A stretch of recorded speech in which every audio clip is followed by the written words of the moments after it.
ఏదైతే భద్రాద్రి కొత్తగూడెం జిల్లా కేంద్రానికి ఆనుకున్నటువంటి మేజర్ గ్రామ పంచాయతీ అయిన లక్ష్మీదేవిపల్లి మేజర్ గ్రామ పంచాయతీ మరి దాంట్లో భాగంగా ఉన్నటువంటి 6 గ్రామ పంచాయతీల పారిశుద్ధ కార్మికులు అందరూ గత 8 రోజుల నుంచి ఇక్కడ వారి యొక్క జీతాలు తగ్గించారని వారు జరుగుతున్నటువంటి అన్యాయంపై ఇక్కడ మరి గత 8 రోజుల నుంచి దీక్ష చేస్తుంటే ఈ జిల్లా అధికార యంత్రాంగం కావచ్చు, మండల యంత్రాంగం కావచ్చు, అధికారం ఇంతవరకు కూడా మరి వారి వైఖరి ఏందనేది కూడా స్పష్టంగా తెలుస్తుంది.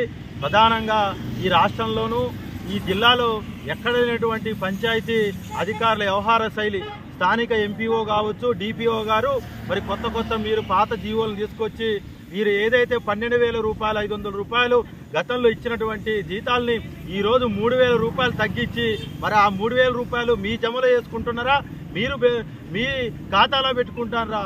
ఈ పారిశుద్ధ కార్మికులు ఈరోజు ఈ ప్రాంతంలో ఈ పంచాయతీలో కీలకంగా వ్యవహరిస్తూ ముందుకు పోతున్నటువంటి వారిపై ఈ జీతాల కోతను వెంటనే మీ వైఖరి మార్చుకోవాలని చెప్పేసి ఈ సందర్భంగా డిపిఓ గారికి, ఎంపీఓకి గట్టిగా మేము డిమాండ్ చేస్తున్నాం. అదేవిధంగా ఈ అంశాన్ని కూడా ఈ 51 జీవోను కూడా రద్దు చేయాల్సిందే. దీని కొత్త జీవో వచ్చే విధంగా మరి రాష్ట్ర ప్రభుత్వం దృష్టికి, గౌరవ పంచాయతీరాజ్ శాఖ మంత్రులు సీతక్క గారి దృష్టికి కూడా మేము 2-3 రోజులు తీసుకుపోతాం. దీనిపై వెంటనే పాపం 8 రోజుల నుంచి ఇక్కడ ఈ పంచాయతీలో పారిశుద్ధ్యంపై ఏం సమీక్ష చేశారు కూడా జిల్లా కలెక్టర్ గారు కూడా ఒకసారి దీనిపై దృష్టి పెట్టాల్సిన అవసరం ఉన్నది.